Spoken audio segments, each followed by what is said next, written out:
Malam itu, seorang pemuda, sebut saja namanya Joko.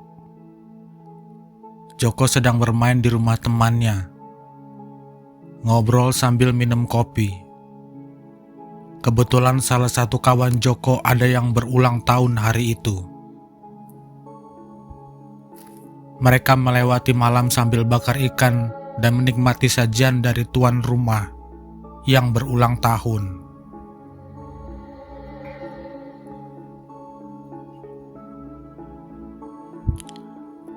"Jok, sudah jam 9 loh. Kamu gak pulang. Nanti dicariin bapak kamu." Rahmat, sahabat Joko, mencoba memperingatkan Joko. "Ah, lagi seru nih. 1 jam lagi ya," tolak Joko dan kembali fokus menyantap ikan bakar di piringnya dengan lahap. Jam berlalu begitu cepat. Saking asiknya ngobrol, sampai melampaui waktu yang sudah dijanjikan. Waduh, sudah mau jam 12. Mampus aku. Bisa diomelin habis-habisan ini nanti. Aku pulang dulu ya, sahut Joko kepada teman-temannya.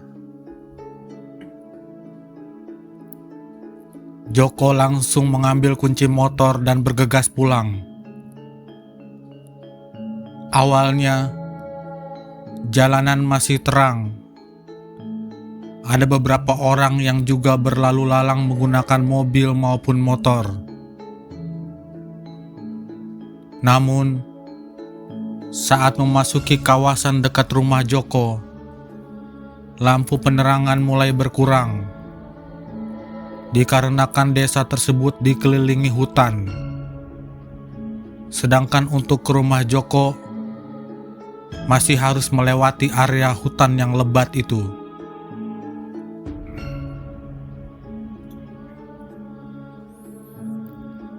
Angin dingin mulai menerpa. Joko mulai kedinginan. Ia mengancingkan jaketnya agar hawa dingin yang masuk berkurang. Tiba-tiba,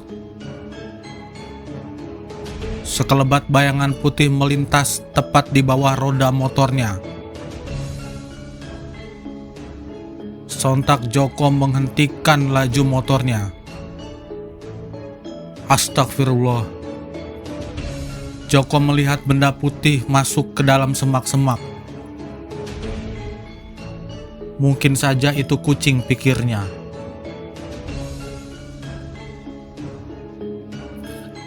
Baru mau melanjutkan perjalanan, mesin motor Joko tiba-tiba berhenti.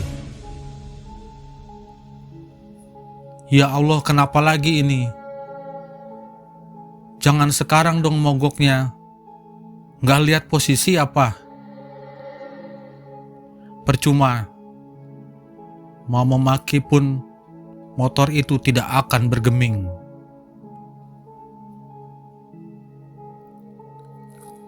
Buru-buru Joko mengambil ponsel dan menyalakan senter dari sana.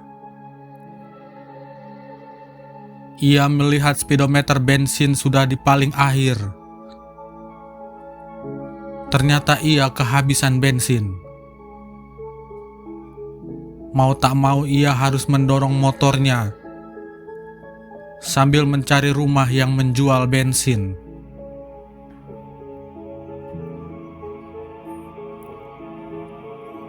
Awalnya, motor didorong itu begitu ringan. Tapi lama-kelamaan menjadi berat.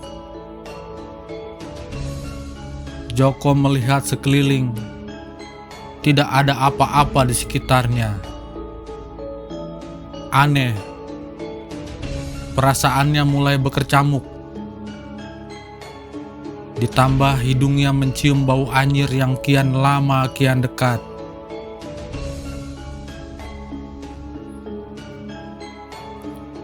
Merinding sudah tentu. Mau lari, sayang sama motornya. Joko cuma bisa melantunkan doa-doa yang sering diajarkan bapaknya. Tiba-tiba dari kejauhan ada sinar lampu. Sepertinya itu dari motor seseorang. Joko berharap orang itu mau membantunya. "Tolongin saya, Pak. Saya kehabisan bensin, Pak," seru Joko seraya melambaikan tangan. Awalnya orang yang menaiki motor itu ingin membantu, tetapi mendadak tercengang. Bola matanya membulat, seperti melihat sesuatu yang menyeramkan. Tanpa berkata-kata lagi, orang itu pergi mengencangkan tarikan motornya.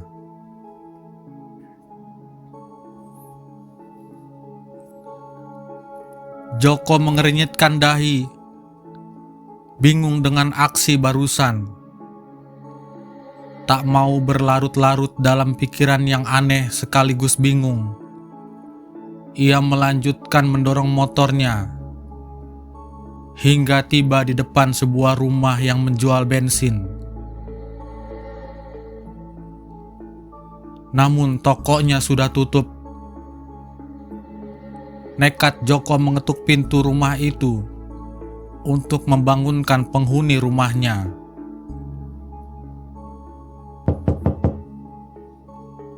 "Assalamualaikum, Pak. Bu, saya mau beli bensin." Dari dalam rumah, seorang wanita yang tengah terjaga samar-samar mendengar ketukan pintu. "Pak, bangun. Ada yang ngetuk pintu rumah kita, Pak." "Siapa toh, Bu? Malam-malam juga." "Nggak tahu, Bapak lihat saja." Pria bernama Pak Ahmad itu turun dari kasur dan membuka pintu rumahnya. "Ada perlu apa ya?" "Maaf, Pak. Maaf saya mengganggu malam-malam. Motor saya kehabisan bensin." Joko menunjuk ke arah motornya. Pak Ahmad menatap motor milik Joko dari kejauhan. "Astagfirullah, ya Allah. Kamu tadi dari mana, Nak?" Kenapa, Pak?" "Saya dari rumah teman. Ini mau pulang." Pak Ahmad menepuk bahu Joko, kemudian menggiringnya ke motor. Mulanya Pak Ahmad ingin mengisi bensin, tapi ternyata masih penuh. Ia sudah tahu bukan bensin permasalahannya. "Nak, bukan karena bensin motormu mogok. Ini masih penuh kok." "Loh, iya kah?" Joko melongok ke arah tangki bensin. Benar-benar masih terisi. "Lalu kalau bukan karena kehabisan bensin, kenapa motorku bisa mogok ya?" gumamnya dalam hati. Pak Ahmad mendekati pemuda yang tampak kebingungan itu. "Saat sampai di rumah, jangan langsung masuk. Suruh orang tuamu mengambil seember air untuk disiramkan ke tubuh kamu. Paham tidak, Nak?" Belum sempat Joko menanggapi, Pak Ahmad lanjutkan pembicaraannya. "Lain kali, jangan pulang terlalu malam, biar tidak diikuti oleh makhluk ini.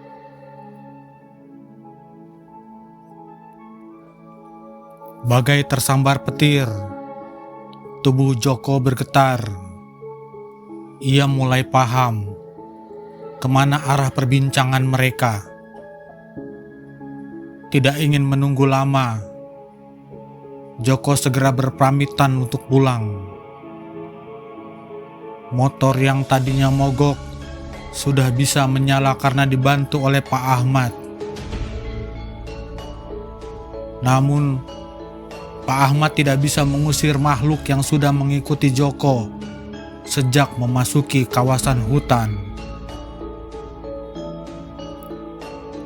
Keringat bercucuran, dada terasa dihimpit benda keras.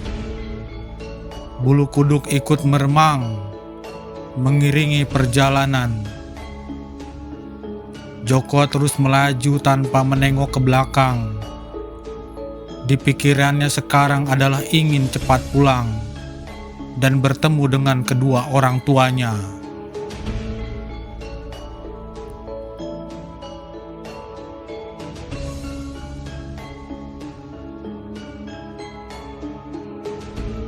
Joko mengendarai motornya dengan kencang,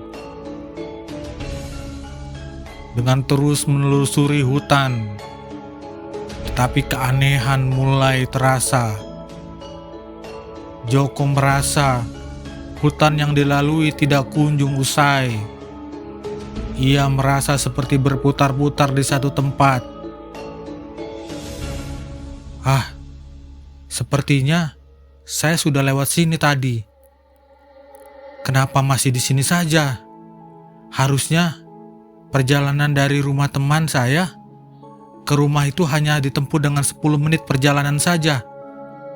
Ini rasanya sudah lama sekali. Kenapa tidak sampai-sampai?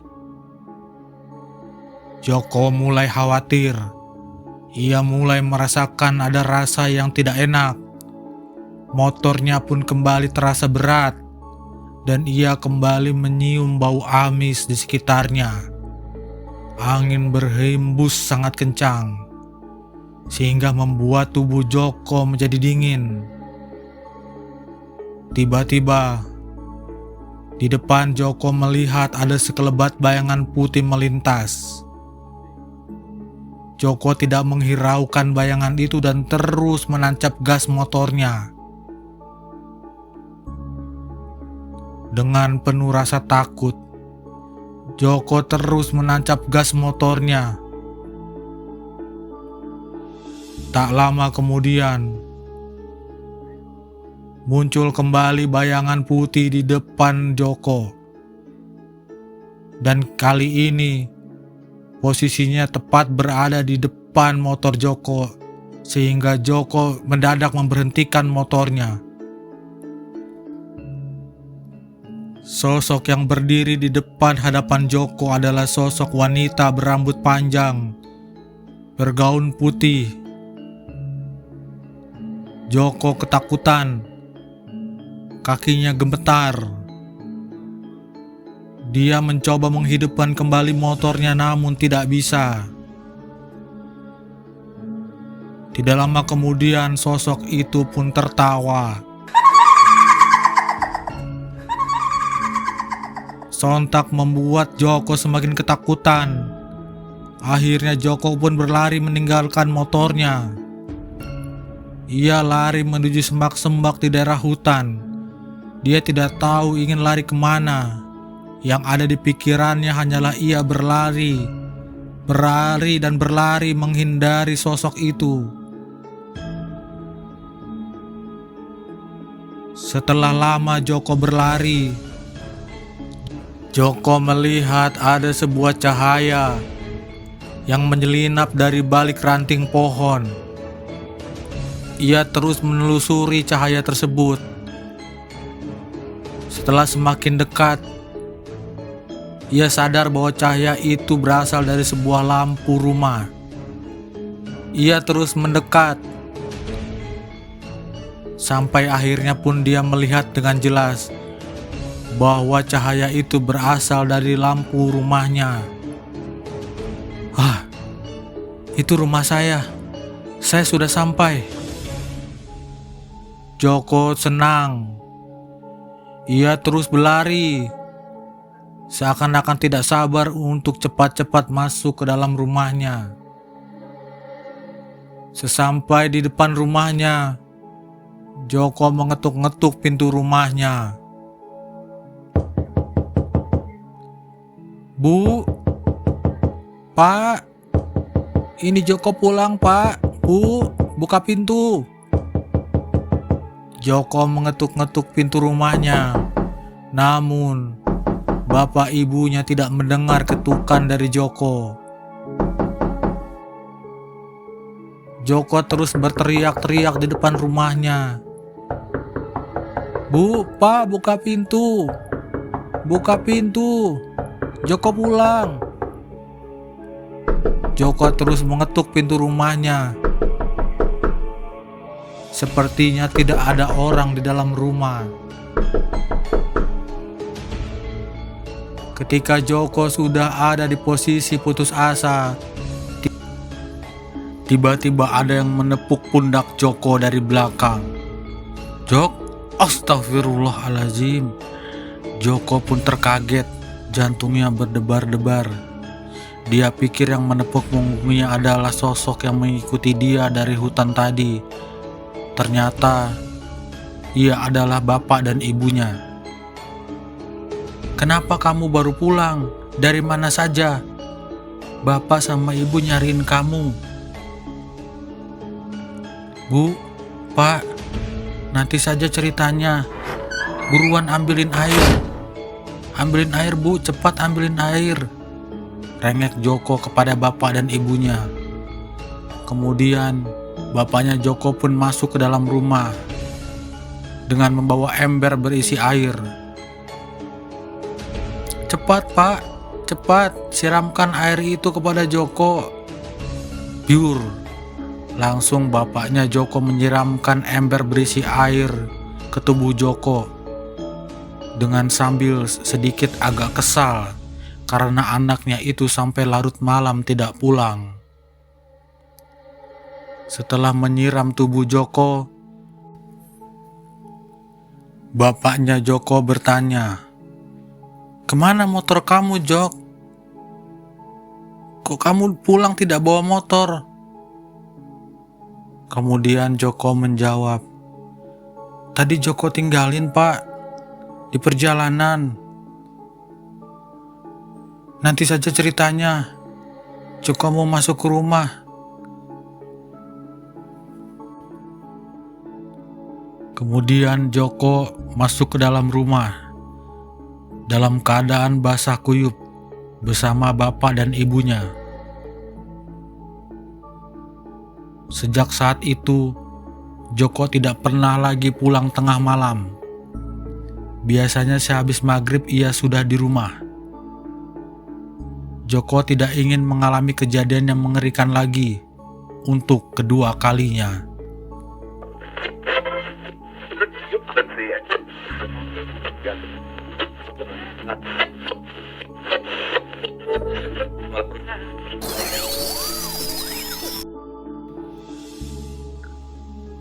Salah satu mitos yang dipercaya sebagian besar masyarakat adalah mitos tentang malam Jumat Kliwon.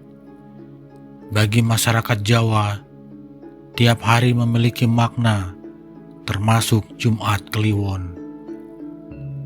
Jumat adalah hari ke-6 dalam penanggalan modern, sedangkan Kliwon merupakan hari ke-4 pada penanggalan Jawa.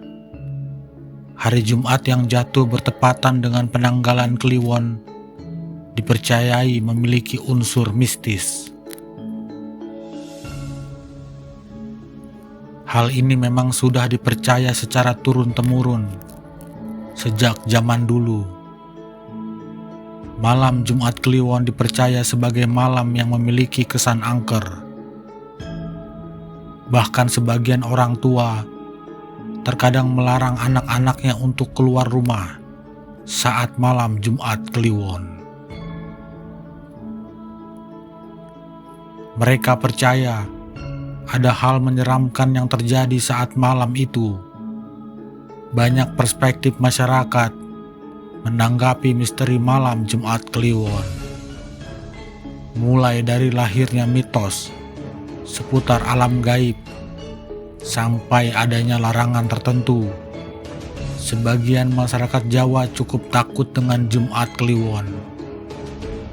Pasalnya di beberapa daerah, masyarakat menghentikan seluruh aktivitasnya di malam hari bila bertepatan dengan Jumat Kliwon. Jumat Kliwon dianggap sebagai hari yang penuh dengan energi magis yang kuat. Konon malam Jumat Kliwon dikaitkan dengan hadirnya sosok hantu yang berkeliaran, apalagi di lokasi yang dianggap sebagai tempat bersemayamnya makhluk halus. Hal itu pun seringkali disampaikan oleh pemangku adat atau praktisi spiritual. Karenanya tak heran jika di malam tersebut banyak sekali orang-orang yang melakukan ritual di malam Jumat untuk meminimalisir gangguan makhluk halus. Konon pada malam ini biasanya dimanfaatkan oleh praktisi supranatural untuk melakukan ilmu hitam, seperti melakukan pesugihan ataupun mengirim teluh serta santet kepada targetnya. Hal ini dilakukan karena energi gaib pada malam tersebut dipercaya sangatlah dahsyat dibanding dengan malam-malam lainnya. Hal lain yang biasa dilakukan adalah memandikan keris yang dianggap memiliki kekuatan magis. Di Yogyakarta, sebagian masyarakat melakukan ritual labuhan untuk Nyi Roro Kidul di Pantai Parangkusumo pada Jumat Kliwon. Karena terkait dengan tradisi puasa selama 40 hari yang dilakukan oleh masyarakat Yogyakarta dahulu, yang puncak puasanya terjadi pada hari Jumat Kliwon.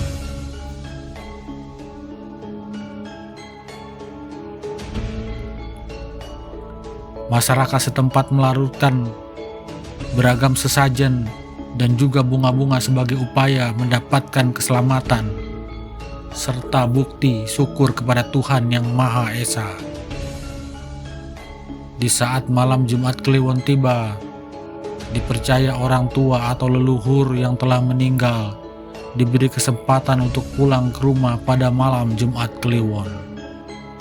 Tak hanya itu saja, banyak masyarakat yang percaya bahwa orang yang meninggal saat malam Jumat Kliwon, maka kuburannya harus dijaga selama 40 hari. Ini dikarenakan agar jasadnya tidak dicuri oleh orang. Konon banyak kasus pencurian jasad atau kain kafan orang yang meninggal di hari tersebut. Berbagai cerita horor berlatar malam Jumat Kliwon yang tersebar dari mulut ke mulut juga membuat kepercayaan ini tidak mudah memudar. Ini yang membuat hingga kini mitos dan kepercayaan mengenai keramatnya malam Jumat Kliwon masih dipercaya.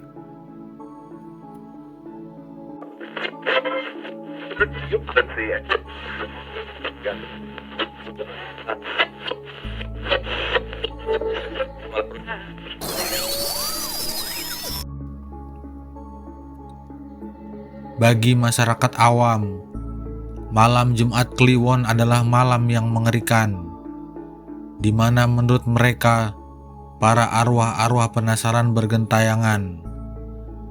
Berbeda dengan umat Muslim, karena malam Jumat Kliwon adalah hari yang baik atau biasa disebut juga malam yang diberkati.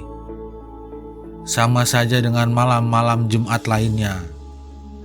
Menurut kaum Muslim, orang yang meninggal pada malam Jumat Kliwon atau malam Jumat lainnya adalah pertanda bahwa orang itu adalah orang baik yang akan terbebas dari ancaman siksa kubur.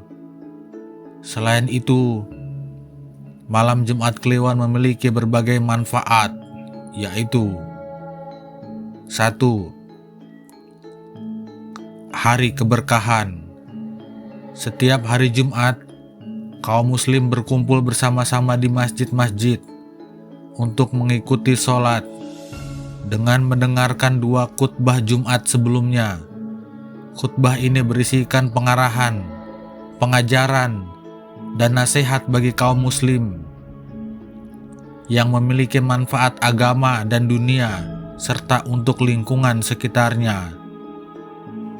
Bagi keluarga, orang tua, teman dan sahabat, menurut Ibnu Qayyim al-Jauziyah rahimahullah, bahwa hari Jumat memiliki 33 keutamaan, sedangkan Imam Asy-Syuuti menyebutkan ada 1001 keistimewaan pada hari Jumat. 2. Hari dikabulkannya doa. Menurut kaum muslim, hari Jumat memiliki kerahasiaan utama, yaitu adalah hari di mana hari itu mempunyai waktu-waktu dikabulkannya doa-doa. Bagi umat muslim yang datang melakukan sholat dan memohon sesuatu kepada Allah, maka permintaannya akan dikabulkan. Selain itu, pada hari Jumat terdapat waktu mustajab. Apabila terdapat seorang hamba muslim melaksanakan sholat dan memohon sesuatu kepada Allah pada waktu itu, maka Allah akan mengabulkannya. 3. Hari pembeda antara Islam dan non-muslim. Hari Jumat adalah hari yang istimewa bagi umat muslim. Selain itu, hari Jumat diberikan Nabi untuk membedakan harinya orang Yahudi maupun orang Nasrani. Menurut umat muslim, Allah telah memalingkan orang-orang sebelum kita untuk menjadikan hari Jumat sebagai hari raya mereka. Allah kemudian membimbing umat muslim untuk menjadikan hari Jumat sebagai hari raya mereka, sehingga hari Jumat dijadikan oleh Allah sebagai hari raya secara berurutan, yaitu Jumat, Sabtu, dan Minggu, atau yang disebut umat muslim hari Ahad. 4. Hari di mana Allah akan menampakkan diri. Disebut dalam sebuah riwayat bahwa pada hari Jumat Allah menampakkan diri kepada hamba-hambanya yang beriman di surga. Dalam kitab umat muslim pun terdapat ayat yang mengatakan Allah menampakkan diri kepada mereka setiap hari Jumat. Dan dari Anas bin Malik mengomentari ayat mengatakan, dan kami memiliki pertambahannya. 5. Amalan mulia. Allah mengkhususkan hari Jumat bagi kaum muslim, bagi seluruh kaum muslimin yang berada di seluruh dunia, untuk menunaikan ibadah sholat, untuk mengucapkan syukur kepada Allah, dan memanjatkan doa-doa, serta merayakan hari raya umat muslim sepekan. Hari Jumat juga dipercayai hari di mana dikabulkannya doa-doa umat muslim. 6. Hari dihapuskannya dosa-dosa. Rasulullah Shallallahu Alaihi Wasallam bersabda, siapa yang mandi pada hari Jumat, bersuci sesuai kemampuan, merapikan rambutnya, mengoleskan parfum, lalu berangkat ke masjid dan masuk masjid tanpa melangkahi di antara 2 orang untuk dilewatinya, kemudian sholat sesuai tuntunan dan diam tak kala imam berkhutbah, niscaya diampuni dosa-dosanya di antara 2 Jumat. Hadis riwayat Bukhari. 7. Hari di mana orang yang wafat dibebaskan dari fitnah. Rasulullah Shallallahu Alaihi Wasallam bersabda, setiap muslim yang mati pada siang hari Jumat atau malamnya, niscaya Allah akan menyelamatkannya dari fitnah kubur. Umat muslim percaya bahwa jika ada orang yang mati pada hari Jumat, maka orang itu akan diampuni dosa-dosanya dan masuk surga serta dirinya akan diselamatkan dari siksa kubur. Jadi sebenarnya hari malam Jumat Kliwon yang disebut keluarnya setan, jin, genderuwo, kuntilanak, pocong, dan sebagainya hanyalah sebuah mitos. Mitos ini dibuat oleh orang lain yang biasanya digunakan untuk menakut-nakuti anak-anak kecil agar tidak bermain pada malam hari. Dan yang benar adalah hari Jumat adalah hari yang memiliki arti yang sangat istimewa bagi umat Muslim. Karena hari Jumat merupakan hari raya bagi mereka. Banyak sekali hadis-hadis yang menjelaskan keutamaan hari Jumat dibandingkan dengan hari-hari yang lainnya. Sedekah pada hari Jumat juga lebih utama dibandingkan sedekah pada hari-hari lainnya.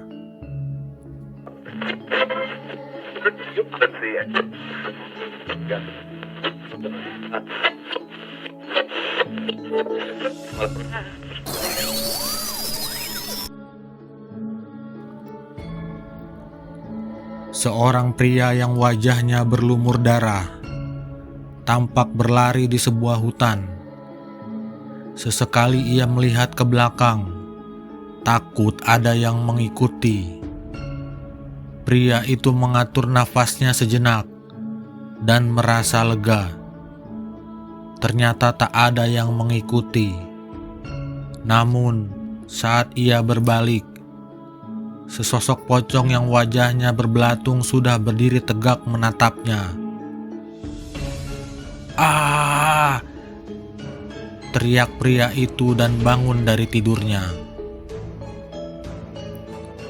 "Astagfirullah, mimpi apa aku tadi?" gumam pria bernama Raffi. Seraya mengelus dadanya, ia melihat istrinya yang masih tidur di samping ranjang, sembari menutup kepalanya dengan selimut. "Ma, apa nggak panas? Kok selimutan sampai segitunya?" gumam pria itu sembari membuka selimut. Namun apa yang dia lihat? Sesosok pocong yang tubuhnya berlumur darah segar sudah menatapnya dengan tatapan tajam. "Ah!" teriak pria itu, kemudian jatuh ke lantai. "Oh!" rintihnya sembari mengusap pantat, lalu kembali melihat ke atas ranjang. Namun pocong itu sudah lenyap. Ia segera bangun, kemudian mandi, lalu mencari seorang wanita yang selama ini menemani hidupnya. Terlihat seorang wanita sedang mencuci beberapa alat dapur. "Oh, Mama di sini ternyata," gumamnya. Namun tak ditanggapi oleh wanita itu. Raffi segera membuka tudung makanan di atas meja. Sudah tersedia nasi putih, sayur lodeh, ikan asin, tempe goreng, dan sambal terasi yang menggugah selera. Wanita yang baru dinikahi Raffi selama 5 bulan itu memang pintar memasak dan selalu tahu kesukaan pria itu. Tanpa pikir panjang, Raffi segera menyantap semua makanan itu. "Kok Mama diam saja? Masih ngambek ya?" "Karena semalam gak dijatah," celetuk pria itu begitu saja. Baru beberapa sendok ia memasukkan nasi ke mulutnya. Suara ponsel yang selalu ia bawa berdering. Mata pria itu terbelalak karena melihat siapa yang sedang menelponnya. Tertulis "Mama" di layar kaca ponsel itu. Raffi meletakkan sendok dan menelan air ludahnya sendiri. Jika istrinya yang menelpon, lalu siapa wanita yang sedang berdiri tidak jauh darinya itu?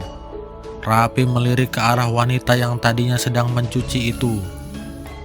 Baju wanita itu sudah berganti berwarna putih. Punggungnya terlihat bolong.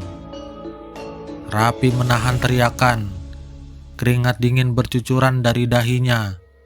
Wanita itu menoleh sembari memperlihatkan wajahnya yang tersayat.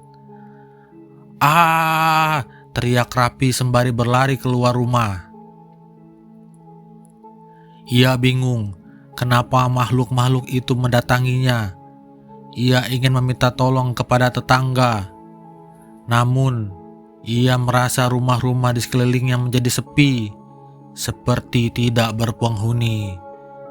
Beberapa saat kemudian, istrinya datang bersama seorang wanita parubaya. Wajah mereka tampak sangat sedih sekali.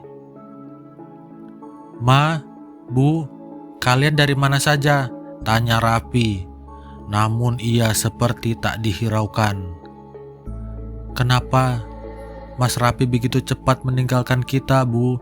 isak Nikmah tiba-tiba sembari duduk di depan rumah. Ibu juga tidak menyangka bahwa Rapi akan meninggalkan kita selamanya, isak Ibu Retno, ibu dari pria itu.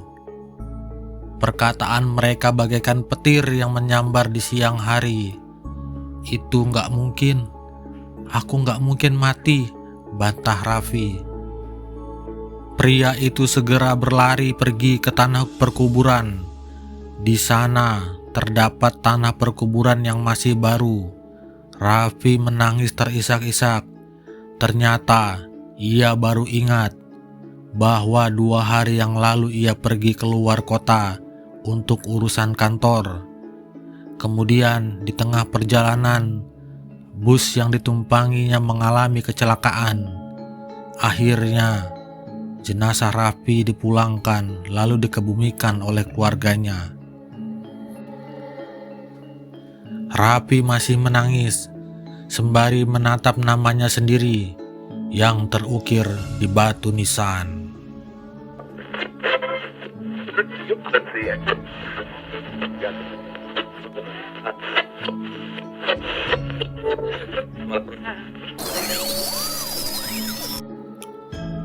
Pipit adalah seorang wanita pekerja paruh waktu di sebuah rumah sakit. Dengan pendidikannya yang minim, wanita itu hanya bisa bekerja di kamar mayat. Mau tidak mau, ia harus melakukan pekerjaan itu untuk menyambung hidupnya. Sialnya lagi, ia selalu dapat waktu di malam hari karena teman-temannya tak ada yang mau bekerja di malam hari. Wanita itu harus menjaga dan mendata mayat-mayat yang datang pada saat itu. Sebuah ranjang beroda 4 datang mengagetkannya. Gegas, ia membuka mata yang sebelumnya sudah terpejam beberapa menit. Meskipun belum pulas, ia harus tetap bekerja agar tidak dimarahi atasannya. Dengan langkah gontai, ia masuk ke ruangan berbau anyir itu. "Ini mayat baru ya?" tanyanya pada kedua pria yang memakai masker itu. "Iya Mbak, tolong didata ya. Besok baru dimandikan, karena ini sudah larut malam," sahut pria itu seraya memberikan sebuah dokumen pada Pipit. "Ya sudah, taruh di sini saja, biar saya yang urus Mas." Kedua pria itu pun pergi meninggalkan Pipit. "Bangun Pit, ayo semangat kerja," ujarnya bermonolog menyemangati diri sendiri.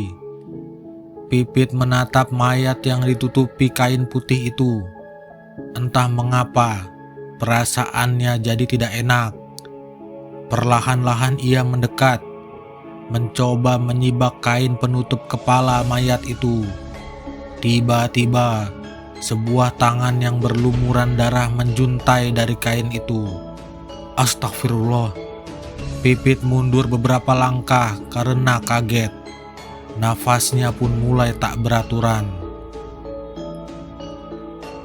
Perlahan-lahan Pipit mengembalikan tangan mayat itu ke dalam kain lagi. Mendadak, entah angin dari mana yang langsung menghibaskan kain penutup itu. Pipit berdiri mematung. Tubuhnya bergetar. Biasanya ia tidak pernah merasakan seperti itu. Tapi kenapa malam itu terasa menakutkan? Terlihat sesosok wanita yang wajahnya rusak parah dan matanya melotot ke Pipit. Ia segera menutup mata dan tak ingin melihat wajah mayat yang menyeramkan itu. Dan pada saat itu juga, arwah wanita yang terbaring di ranjang tadi bangkit, kemudian langsung masuk ke tubuh Pipit. Wanita itu tersentak. Pandangan matanya sayu, sudut bibirnya terangkat sedikit, menandakan rasa kepuasan. Tak lama kemudian, dari arah pintu datanglah seorang wanita yang ikut berjaga pada malam itu. "Pit, kok malah dibuka-buka sih kainnya?" tegur wanita itu seraya menarik kain dan menutupnya pada mayat itu lagi. Namun, yang ditegur tidak bergeming sama sekali. "Woi, Pit, budek kamu ya?" bentak wanita itu lagi. Pipit menengok dengan tatapan sinis tanpa mengeluarkan sepatah kata pun. "Dasar aneh kamu nih. Udah aku mau pulang. Kan ini mayat terakhir yang kita tunggu. Nanti kamu yang kunci kamar ini ya," titahnya sembari melongos pergi. Setelah kepergian temannya, Pipit pun ikut pergi dari tempat itu. Ia berjalan sendirian di tepi jalan. Kini, di dalam tubuhnya ada wanita lain yang singgah dan mengontrol semua pergerakannya. Wanita itu berjalan tak tentu arah. Lalu sampailah ia di sebuah rumah berlantai 2 yang sangat mewah. Sebuah mobil BMW berwarna putih baru saja melintas dan berhenti tepat di depan rumah itu. 3 orang pria keluar dari mobil tersebut. Mereka juga melihat Pipit berdiri tegak di pinggir jalan. "Duh, ada cewek cantik tuh," ucap Bobby, pria pemilik rumah berlantai 2 itu. "Kebetulan udah gatel nih," sahut Renald, pria berambut kuning itu. "Udah, gasak aja yuk," pinta Billy, pria berbaju ketat itu. Mereka bertiga mendatangi Pipit yang berdiri mematung di pinggir jalan. "Mau kemana, Neng? Malam-malam gini kok sendirian?" tanya Renald seraya menatap tubuh Pipit dari atas ke bawah. Air liurnya sudah mulai menetes melihat kemolekan tubuh wanita di hadapannya itu. Pipit tersenyum. "Sepertinya aku tersesat, Bang." Ia pun beralasan. "Oh gitu, mau mampir dulu nggak? Nanti abang anterin pulang, soalnya harus ganti baju dulu," rujuk Bobby beralasan. Pipit mengangguk.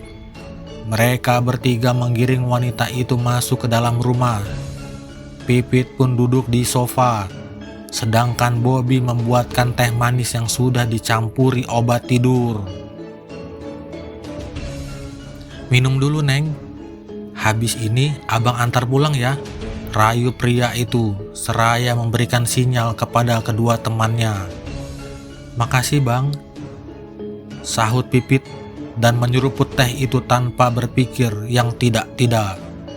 Mereka bertiga tersenyum puas. Sudah tak sabaran untuk menikmati kemolekan tubuh Pipit. Tak berapa lama, wanita yang meminum teh tadi merasa sedikit pusing dan mengantuk. "Neng, kenapa, Neng?" tanya Billy memastikan obat itu bekerja pada wanita cantik itu. "Kok aku jadi pusing, Bang?" ujar Pipit lirih. "Ya sudah, Neng istirahat dulu aja, nanti abang bangunin," ujar Renald yang sudah tidak sabar menjamah tubuh wanita itu. Pipit akhirnya terbaring di sofa. Mereka bertiga berebut ingin segera menidurinya. "Aku dulu, kan aku bosnya," sergah Bobby. "Ah, curang kamu, Bob. Aku selalu dapat sisa kamu," cibir Renald. "Udah, minggir, berisik kalian ini," ucap Bobby menyuruh kedua temannya menyingkir. Pria itu mendekat dan sudah siap melepas baju wanita yang terbaring tadi. Mendadak, tangan pria itu dipegang oleh Pipit. Seketika, wajah wanita itu berubah mengerikan. Wajahnya persis seperti wanita yang berada di kamar mayat sebelumnya. "Kamu bukannya yang sudah mati?" ucap Bobby tertatih-tatih. Wanita itu melotot dan menarik kedua tangan Bobby hingga terputus dari tubuhnya. "Ah!" teriak Bobby kesakitan dan tubuhnya bersimbah darah. Renald dan Billy kaget. Mereka berdua ingin kabur. Mendadak wanita itu menarik tubuh pria itu dan mencabik-cabik mereka dengan kukunya yang panjang. Tidak berhenti di sana, wanita itu menggigit perut Renald hingga ususnya menjuntai keluar. Benar-benar pemandangan yang mengerikan. "Ah!" Pria itu mengerang kesakitan dan langsung tewas. Tersisa satu pria yang masih meronta karena dicekik wanita itu. Ia menarik rambut pria itu hingga kepalanya terputus. Darah segar terciprat ke wajah Pipit. Ia menjilat dengan lidahnya seakan merayakan manisnya darah itu. Kemudian ia menatap ketiga pria yang kini tewas bersimbah darah. "Hihihi," tawanya menggelegar. "Ini pembalasanku karena kalian juga yang telah membunuhku. Aku berharap arwah kalian tidak akan pernah hidup kembali," cerca wanita itu dengan geram. Sosok wanita yang mendiami tubuh Pipit itu ternyata bernama Susan. Kemarin malam, ketiga pria itu yang telah meruda paksa dan membunuh Susan. Saat itu dia baru pulang dari kerja. Mayat Susan pun dibuang ke hutan, hingga beberapa hewan buas sudah mencabik-cabik tubuhnya. Kini Susan datang membalaskan dendamnya pada ketiga pria itu. Akhirnya mereka mendapatkan hukuman yang setimpal. Susan pun pergi melangkahkan kakinya dari rumah berlantai 2 itu. Wanita itu tersenyum puas, lalu berjalan memasuki hutan belantara dan menghilang begitu saja. Ia pun tetap hidup di dalam tubuh Pipit selamanya. Paginya, polisi sudah membanjiri rumah mewah itu dan terkejut dengan penemuan mayat ketiga pria yang mati mengenaskan. Tukang kebun yang bekerja di sana yang pertama menemukan mayat-mayat yang berserakan di lantai itu. "Siapa yang begitu keji membunuh orang sampai seperti ini?" ucap salah satu wanita yang memakai seragam polisi. "Kami masih menyelidiki kasus ini, Bu. Kemarin kami juga menemukan mayat perempuan yang dibuang di hutan. Sidik jari dari baju wanita itu sama persis dengan sidik jari ketiga pria ini," ucap salah satu anak buahnya. "Darah dibalas dengan darah. Begitulah seharusnya," lirih wanita berseragam polisi itu sembari menghela nafas.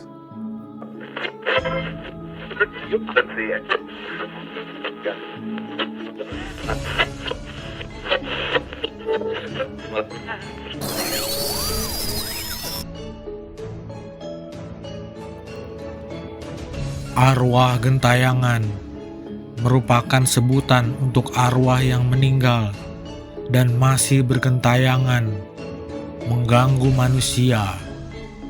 Arwah gentayangan biasanya dikaitkan dengan kejadian-kejadian mistis pada suatu tempat. Lantas, bagaimana pendapat Islam tentang arwah gentayangan? Arwah orang yang sudah meninggal juga dikaitkan dengan kecelakaan atau peristiwa yang menyebabkan korban.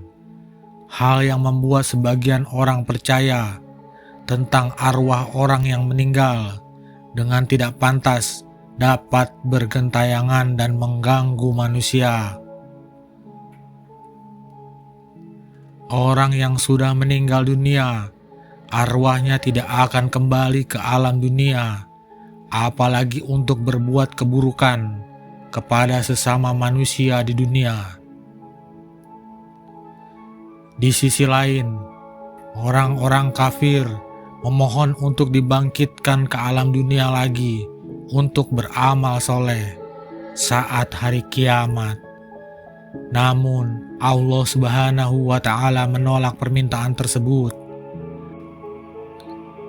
Ada beberapa pendapat mengenai keberadaan ruh manusia setelah meninggal hingga hari kiamat.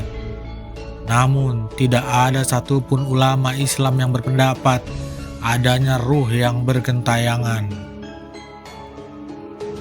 Ruh orang-orang yang beriman saat di alam kubur disebutkan mendapatkan ketentraman, kenikmatan, rezeki, dan diluaskan kuburnya. Sementara orang-orang kafir mendapatkan siksaan, kesusahan, dan disempitkan kuburannya. Sebagaimana Allah berfirman dalam Al-Quran surah Al-Mu'minun ayat 100 yang artinya, demikianlah keadaan orang-orang kafir itu hingga apabila datang kematian kepada seseorang dari mereka, dia berkata, "Ya Tuhanku, kembalikanlah aku ke dunia agar aku berbuat amal yang soleh terhadap yang telah aku tinggalkan." Sekali-kali tidak, sesungguhnya itu adalah perkataan yang diucapkannya saja, dan di hadapan mereka ada barzakh, dinding, sampai hari mereka dibangkitkan. Ruh-ruh yang bergentayangan seperti yang beredar di masyarakat, yaitu setan yang menyerupai orang yang sudah meninggal. Kemudian pada saat ruh-ruh dibangkitkan dari alam kubur ke alam akhirat, ruh-ruh itu akan dikembalikan ke jasad yang baru diciptakan untuk kehidupan di akhirat kelak.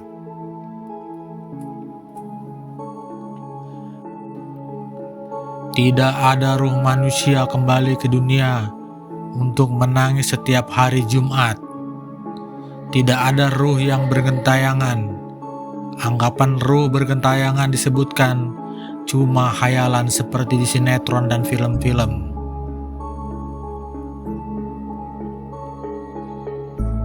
Ruh di alam kubur dapat menyaksikan alam dunia dengan hukum alam kubur. Rohnya orang meninggal dunia di alam barzah, bukan alam dunia. Di alam barzah bisa menyaksikan alam dunia, semuanya, dan mendengarkan omongan di dunia, tetapi melihatnya dengan hukum alam barzah, yang dilihat dosa atau pahalanya.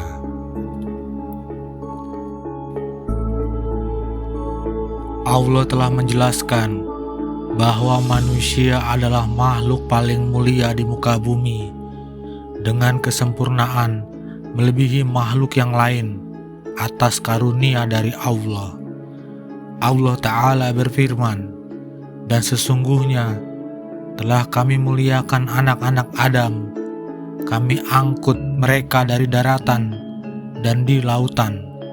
Kami beri mereka rezeki dari yang baik-baik, dan kami lebihkan mereka dengan kelebihan yang sempurna atas kebanyakan makhluk yang telah kami ciptakan."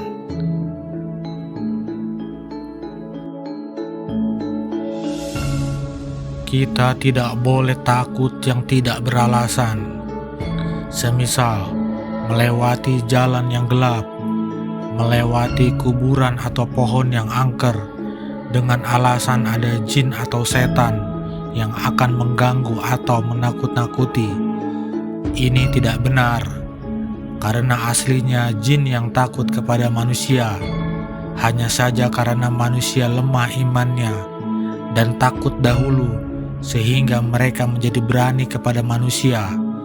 Jika direnungkan dengan membaca doa dan zikir yang sesuai syariat, maka cukup membuat jin dan setan lari dan tidak mengganggu manusia dengan izin dari Allah. Bahkan seorang manusia memiliki iman yang kuat dan memiliki ilmu serta menjaga batasan-batasan Allah, maka setan akan menjauhinya.